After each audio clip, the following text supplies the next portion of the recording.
Shalom అలేఖ్యం, షాలోమ్ అలేఖ్యం, షాలోమ్ అలేఖ్యం. ఈరోజు 5వ గుమ్మం గురించి మనం ధ్యానం చేస్తాం.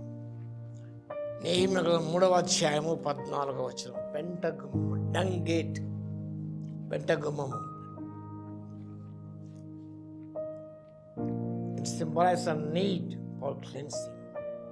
శుద్ధి చేసుకోవాలని, శుద్ధిపరచుకోవాలని, పవిత్రపరచుకోవాలని ఈ పెంట గుమ్మం మనకు సూచిస్తుంది. To carry away refuse and burn temple waste the valley of Hinnom. ఈ యొక్క యెరూషలేము మందిరము సాక్రిఫైసెస్ అర్పించిన తర్వాత ఆ వేస్టేజ్ అంతా కూడా బయటకు తీసుకెళ్ళగా దహించేవారు. Represents essential process of purification and deliverance and letting go of toxic pattern in our life. మన జీవితంలో నిజంగా టాక్సిక్ ప్యాటర్న్, మన జీవితాన్ని మత్తులో ముంచేవి ఏదైనా ఉన్నట్టయితే వాటిని మనం తొలగించుకోవాలి, విడుదల పొందాలి. చాలామంది మత్తు పదార్థాలకు బానిసలైన ఉన్నారు. దాని నుంచి విడుదల పొందాలి. పాపమే కావచ్చు, అసూయనే కావచ్చు,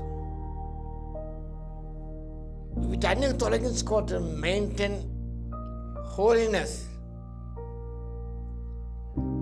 I have to let go of sin, pride, bitterness, and toxic patterns. Repentance and confession. Just as physical waste was expelled from the holy city, the gate serves as a metaphor for confession, allowing individuals to clear out defilements that hinder the relationship with God. దేవునితో మనకు సంబంధ భాంజాలు, అభ్యంతరగా ఆటంకాలు, ప్రతిదీ కూడా అపవిత్రమైన వాటిని మనం తొలగించుకోవాలి. ఏదగా ఆ హోలీ సిటీ నుంచి, పరిశుద్ధ పట్టణం బయట వాటన్నీ దహించేవారు. మన జీవితం కూడా దేవునికి ఇష్టమైన వాటిని అన్నీ కూడా మనం తొలగించుకోవాలి, దహించి వేయాలి, కాల్చి వేయాలి.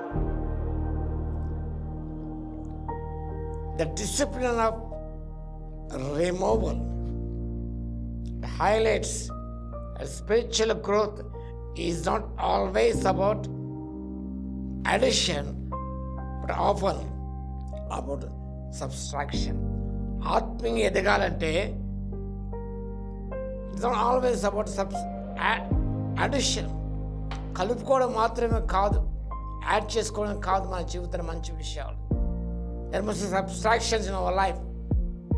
తీసివేతలు ఉండాలి.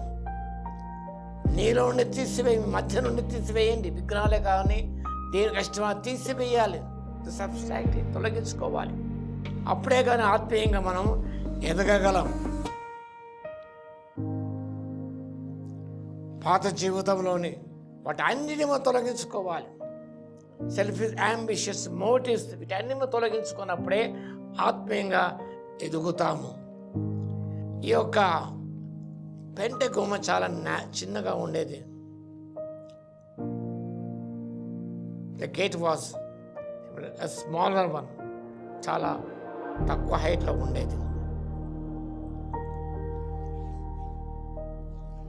ఇది కూడా దీనత్వానికి గుర్తుగా ఉన్న తను తాను తగ్గించుకోవాలి, అప్పుడే హెచ్చించబడతాం. దేవునికి మనం సంబంధాన్ని చెరిపివేసే ప్రతిదాన్ని మనం తొలగించుకోవాలి. అప్పుడే కానీ మనం ఆత్మీయంగా ఎదగగలం. ఆ రీతిగా ఆత్మీయంగా ఎదగడానికి దేవునికి ఇష్టం వాటిని తొలగించుకొని మనం దూరపరుచుకొని వాటిని కాల్చివేసి మన పరిశుద్ధతను కాపాడుకోవడానికి పరిశుద్ధాత్మ దేవుడి శక్తి దయచేయను గాక.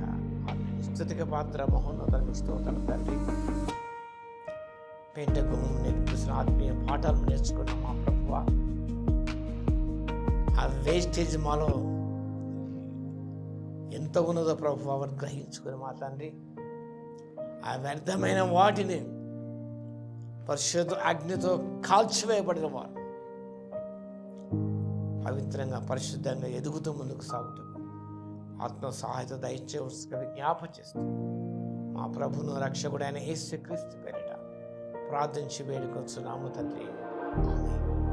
మన తండ్రి అయిన దేవుని యొక్క ప్రేమయు, మన ప్రభువును రక్షకుడైన యేసుక్రీస్తు యొక్క కృపయు, పరిశుద్ధాత్మ యొక్క అన్యోన్య సహవాసం మనందరికీ సదాకాలము తోడే ఉండును గాక. ఆమేన్.